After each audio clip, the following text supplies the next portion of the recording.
The Electoral College is scheduled to make Donald Trump's win official in just 10 days. That means basically 538 electors meet in their respective state capitals and they cast their official votes. Now, we know that majority does not rule here. As you can see, Hillary Clinton now leading the popular vote by more than 26 million. That's the widest margin of any losing nominee in history. Now, some Democratic electors are trying to block Trump, and they're actually taking the issue to federal court on Monday, suing to try to stop Trump in the Electoral College. Joining me now, one of those Democratic electors and a former Colorado State Senator, Polly Baca, who's part of the effort, and back with us, Henrik Hertzberg, senior editor of The New Yorker, who's written a lot about this issue. Polly, what are you hoping to achieve in court on Monday?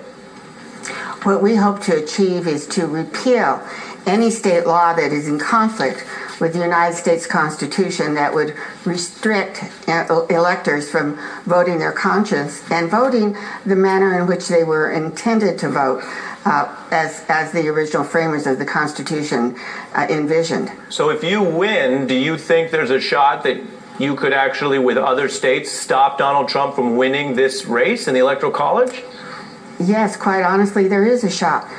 What we need to do is to encourage 37 or 38 Republican electors to vote their conscience and vote what is best for the United States and come up with an alternative to Donald Trump. Now, you say vote their conscience, and a lot of people around the country and around the world wonder how someone can get so many more votes like Hillary Clinton and lose, but that is the system. That is basically what the Constitution dictates. If your side won, then would you basically be able to void any election results because the electors could ultimately, as you say, vote their conscience regardless of the results in the states?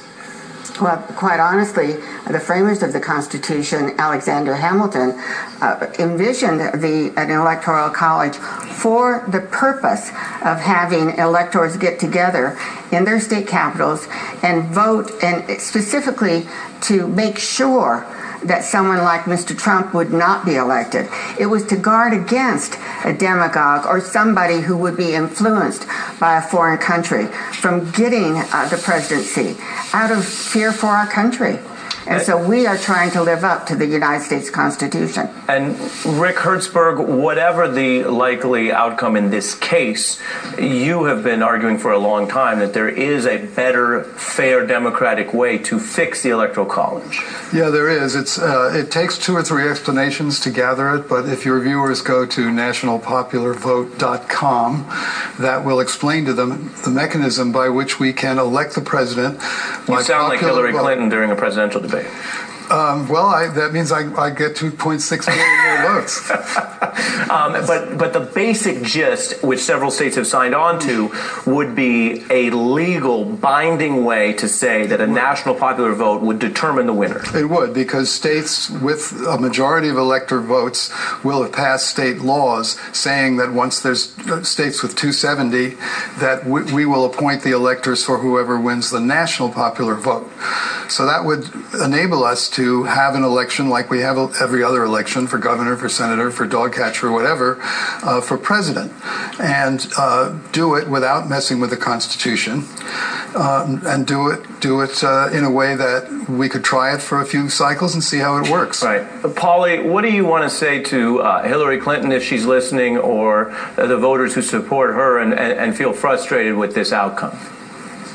Well, quite honestly, I would, first I want to applaud Rick and say, hey, go for it. That's great.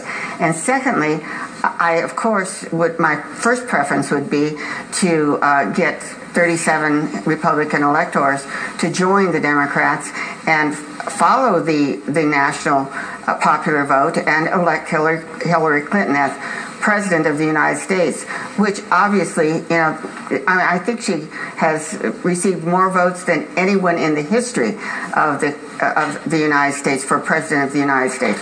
I believe I'm correct on that. Mm-hmm. But if we can't do that, and I suspect that we can't, or we aren't going to be able to convince 37 Republicans to vote with us. We're out of time, Polly. We're out of time, and I hate to do that. It's annoying when TV hosts do that, but we will be watching you in court on Monday. Polly Baca, Henrik Hertzberg, thank you both for your time. Thanks for watching. I'm Ari Melber, wishing you a great weekend and hardball.